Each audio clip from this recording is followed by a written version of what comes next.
তুমি সুখী হও।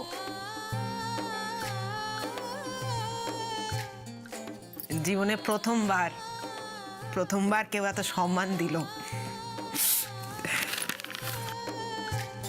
তোমার মঙ্গল হোক।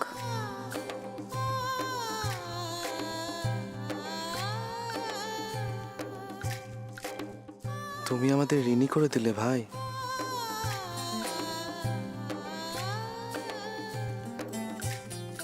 ভগবান তোমার সব ইচ্ছে পূরণ করুক।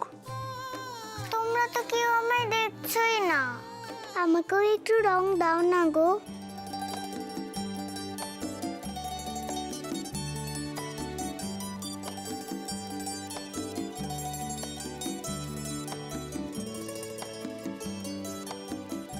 তুমি তো মধ্যমণি, তোমাকে না দেখে থাকতে পারি? মাসি, এটা মা পাঠালো, পূর্ণিমার পুজো হয়েছে তো তাই। দেখো ভগবানের ইচ্ছে, আর ছেলেটা প্রথমবার আমাদের বাড়িতে এলো, তো শুধু চা বিস্কুট দিলাম, মনটা তখন থেকে খুঁতখুত করছিল। এই যে মিষ্টি পাঠিয়েছে।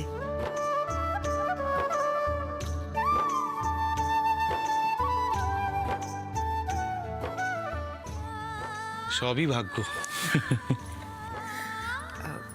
ওর স্কুলে ভর্তির ব্যাপারে কিছু ভাবলে? ফিরকি খুবই ইন্টেলিজেন্ট। কটা দিন যাক, আমি ওকে ওই স্কুলের ভর্তির পরীক্ষার জন্য ঠিক তৈরি করে দেবো। শুনেছি ওই বড় স্কুলে নাকি বাবা মাকেও পরীক্ষা দিতে হয়। কোনো চিন্তা করো না বর্দি, আগে আমাদের ভাবতে হবে ও কিভাবে ভালো রেজাল্ট করবে, আর বাকিটা আমার উপর ছেড়ে দাও। কিন্তু ভাই, বাবা মাকে ডাকলে তো। আমার উপর বিশ্বাস রাখো বর্দি, সব ঠিক হয়ে যাবে, দেখে নিও। আজ আমি আসি বর্দি, আর কাল এই সময় আসবো। এসো। তাহলে আজ আসি ফিরকি। আসো মামা। টাটা। টাটা মামা। তুই ঠিকই বলেছিলিস, ছেলেটা একেবারে অন্যরকম, খুব ভালো ছেলে। ফিরকি, ফিরকি আছে নাকি? ফিরকি, ললিতা মাসি।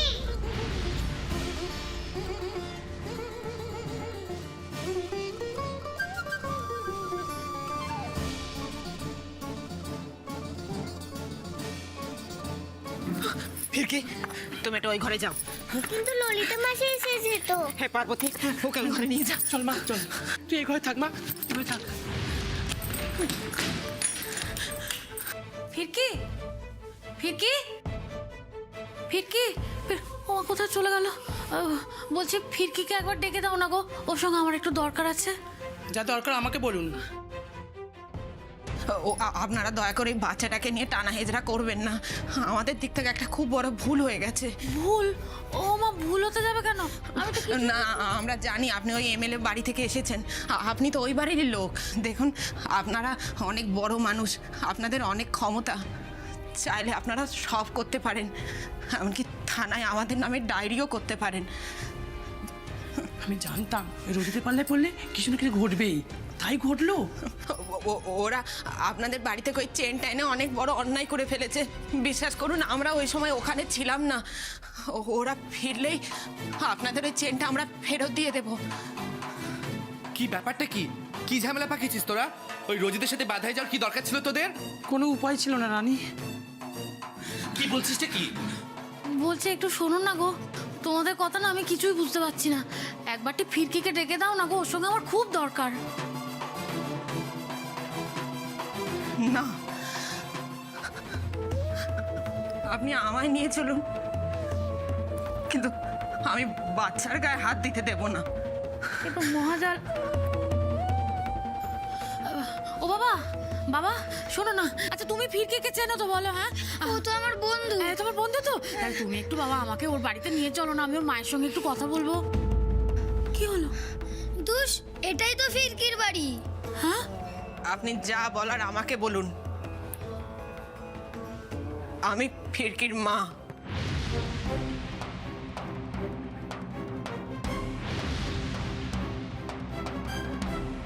মনে হচ্ছে কোনো গন্ডগোলের কেস।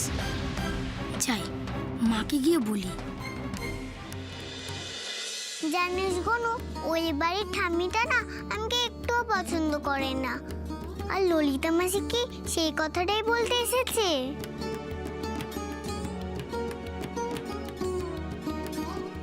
তাহলে কি হবে গনু? মা তো জানতে পেরে যাবে যে আমি ওই বাড়িতে খেলতে যাই। তুমি ফিরকির মা?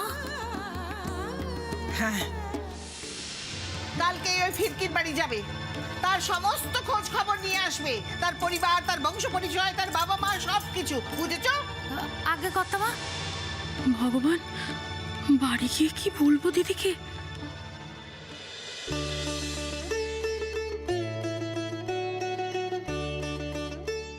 পুরোহিত মশাই, আমার মেয়ের ঘরের প্রথম সন্তান, ছেলে হয়েছে। ভালো করে পুজো করবেন, আর শুনুন, জোরে জোরে মন্ত্র বলবেন। ওই ওং নমো করে ঘন্টা বাজিয়ে দিয়ে চলে যাবেন না যেন। আচ্ছা মা,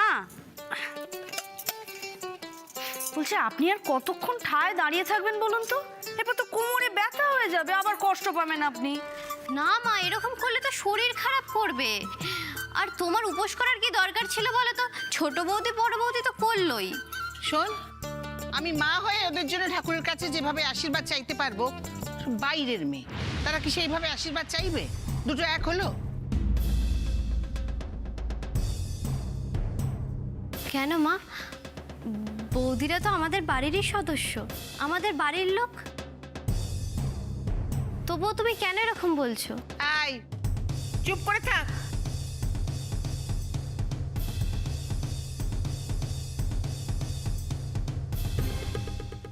আচ্ছা, এদিকে পুজোর সময় হয়ে গেল, সিঁদুর দেখা নেই। কোথায় যায় বলো তো ছেলেটা? ভাল লাগে না বাপু আমার।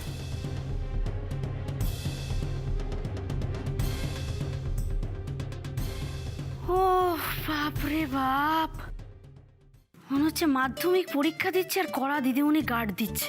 ও বর্দি, ও দেখেছো মানে ছোট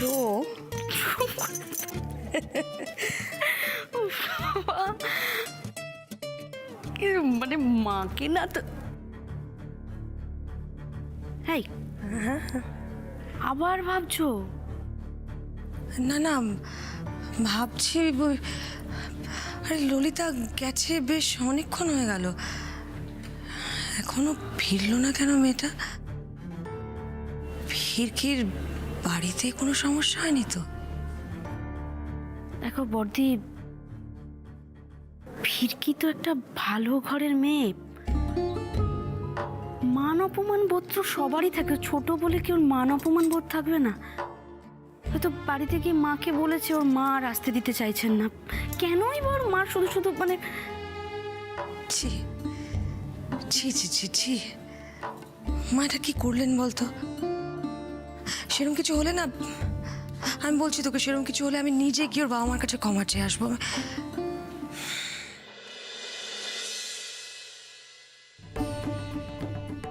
বলছি, একটা কথা জিজ্ঞেস করব, কিছু মনে করবে না তো? না না, করুন না। ফিরকি তোমার মেয়ে? আচ্ছা, কিভাবে এটা সম্ভব হলো? ফিরকিও কি তবে তোমাদের মতো? না না, ও আমাদের মতো নয়, তো আপনাদের মতো। কিন্তু শুধু আপনি একা নন, যে ওদের দেখে সেই জিজ্ঞাসা করে। সবার মনে ওই একই প্রশ্ন, কেউ বুঝেই উঠতে পারে না যে একজন হিজড়ে কি করে মা হতে পারে।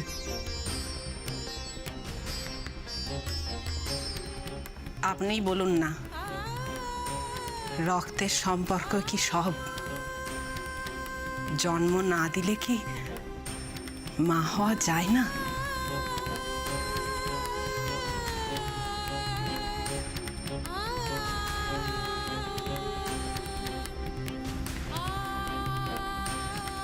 কে বললো তোমাকে মা হতে গেলে জন্ম দিতে হয়? আমাদের শ্রীকৃষ্ণের কথা ভাবো না। কিন্তু ফিরকিকে তোমরা কিভাবে? সে প্রায় বছর 5 আগের কথা। আমরা লক্ষ্মীর গ্রাম থেকে ফিরছি, লক্ষ্মীর মাকে শেষবারের মতো দেখে। ওই তো বাচ্চাটা, ওই তো বাচ্চাটা। ধর ধর।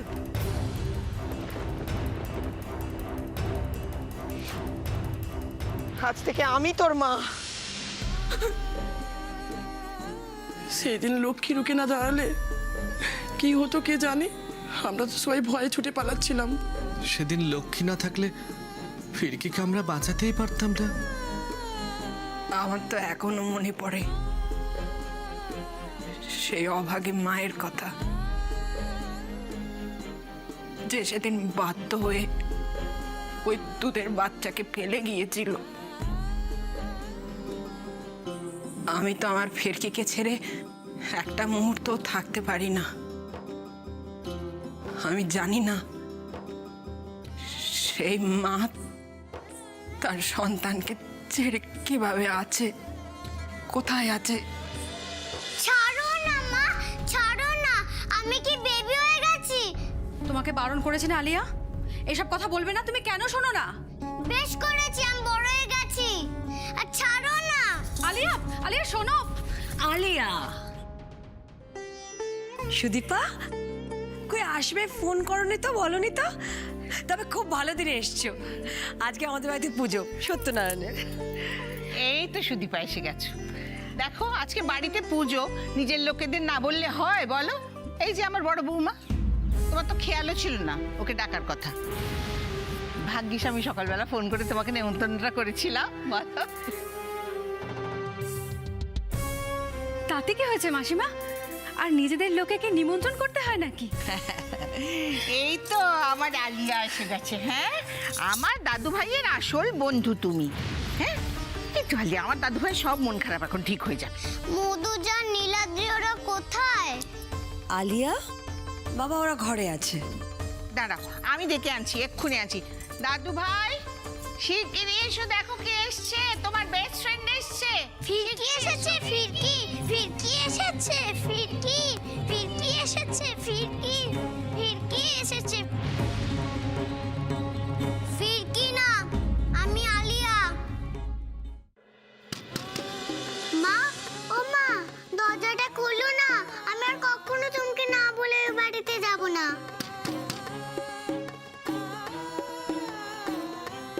আমি যতক্ষণ না তোমায় বলছি ততক্ষণ তুমি ওই ঘরে একবারে চুপ করে বসবে। আচ্ছা।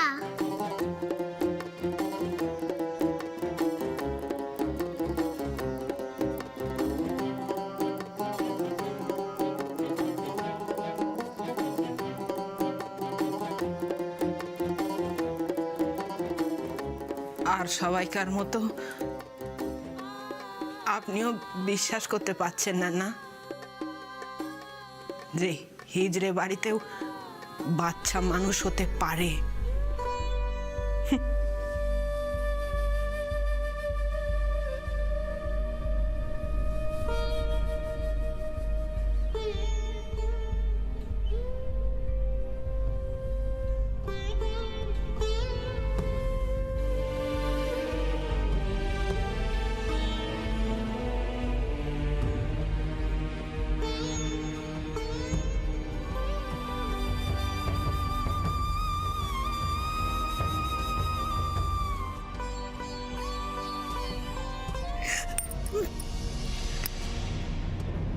খবরের কাগজে, টিভিতে দেখেছি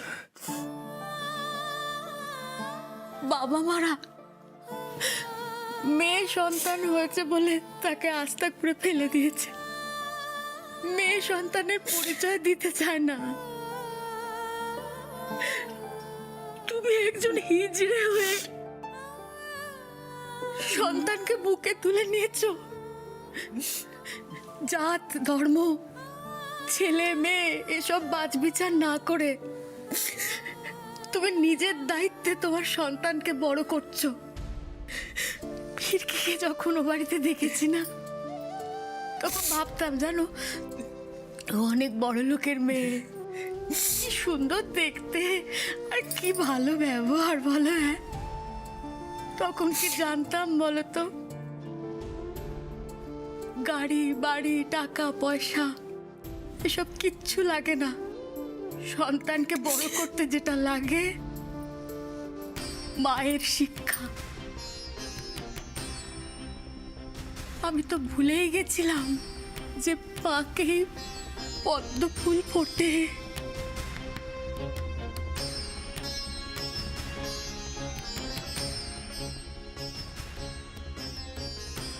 আমি জানি বোন, ওই বাড়িতে সবাই ফিরকিকে খুব ভালোবাসে, কিন্তু ওরা যদি জানতে পারে যে ও একজন হিজড়ার মেয়ে, তাহলে তো ওরা ওকে বাড়িতেই ঢুকতে দেবে না। আর যে অপমান ঠাট্টাই আর কি ওকে শুনতে হবে, তাতে যে ওর মনটা ভেঙে যাবে, আর তাতেই তুমি হেরে যাবো। দিদির প্রথম সন্তানের বেলায় যে ভুল আমি করেছিলাম, এবার আর সেই ভুল আমি হতে দেব না। আমার উপর তুমি ভরসা রাখো। আমি যতদিন ওই বাড়িতে আছি এমন কিচ্ছু হতে দেব না যাতে করে তোমাদের অপমান হয়, অসম্মান হয়।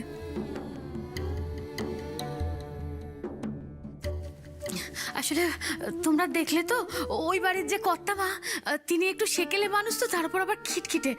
কিন্তু আমাদের দিদি জানো, ওই যে ও বাড়ির বড় বউ, আমাদের দিদি, উনি কিন্তু একেবারে মাটির মানুষ গো। দেখো ও বাড়িতে ফিরকিকে দিদি সামলে রাখবে, সব সময় সামলে রাখবে। তুমি দাঁড়িয়ে আছো কেন? যাও, ফিরকিকে তৈরি করে দাও, আমি ওকে নিয়ে যাবো তো। আর আমি পৌঁছে দিয়ে যাবো। হ্যাঁ, তুমি কিছু চিন্তা করো না, কেমন? যাও, তাড়াতাড়ি যাও।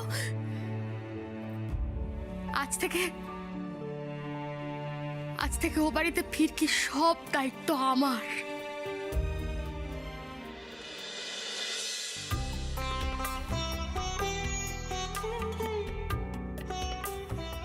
কি মহারাজ, আপনার জন্য তো দিদুন পুজো করছে, আর কতক্ষণ শুয়ে থাকবে দুষ্টুটা?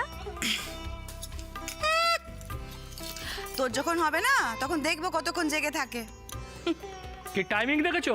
একদম ঠিক সময় হাজির। এই তো আপনাদের জন্যই অপেক্ষা করছি, এক্ষুনি পুজো বসেছে। আসুন। ও মা, আমার দাদুভাইকে দেখেছিস? দেখছিস কেমন খেলা করছে?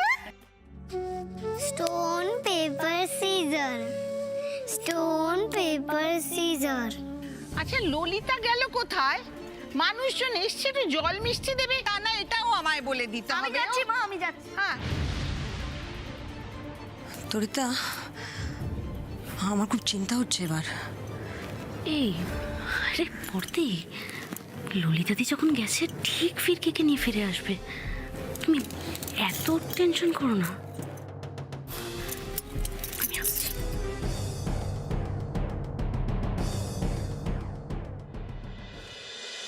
মা, আমি তোমাকে না বলে ওই বাড়িতে খেলতে যাই, তুমি কি রাগ করেছো? আর আমি কখনো তোমাকে না বলে ওই বাড়িতে খেলতে যাব না। না মা, আমি রাগ করিনি।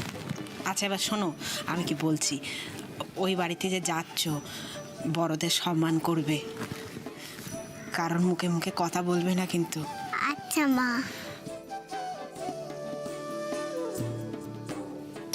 ফিরকি মা, চলো তাড়াতাড়ি চলো, আমাদের দেরি হয়ে যাচ্ছে। চলো চলো চলো চলো।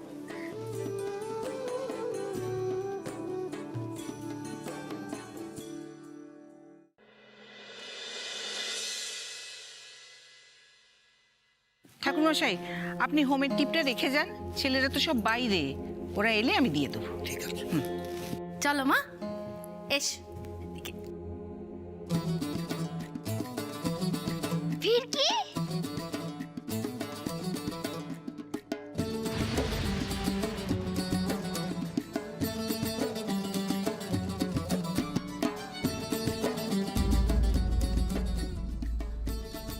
ঠাম্মি আমাকেও টিপ পরিয়ে দাও।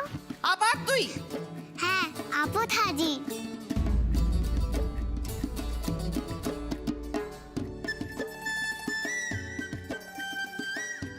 ঠাম্মি আমার ভালোবেসে নাম দিয়েছে, আপদ। ফিরকি মা, তুমি ললিতা, কর্তামা আপনি কিছু ভাববেন না কর্তামা, আমি ওর বাড়িতে গিয়ে ওর নারী নক্ষত্র একেবারে সব খবর নিয়ে তারপর ওকে নিয়ে এসেছি কর্তামা। খোঁজ মানে কেন? ও এমন কি করেছে যে বাড়ির সবাইকে ওর জন্য খোঁজ নিতে হচ্ছে? আসলে কি বলতো সুদীপাদি, মায়ের বাদ বিচার একটু বেশি জানোই তো, তাই ফিরকি কোন পরিবারের মেয়ে, কোন বাড়ির মেয়ে, কোন বংশের মেয়ে, ওর বাবাকে মাকে এইসব জানতে ললিতা দিয়ে গিয়েছিল। ও এই ব্যাপার, এত মিষ্টি একটা মেয়ে। আচ্ছা, এবার থেকে না হয় আমি ওর আর এক মা হলাম।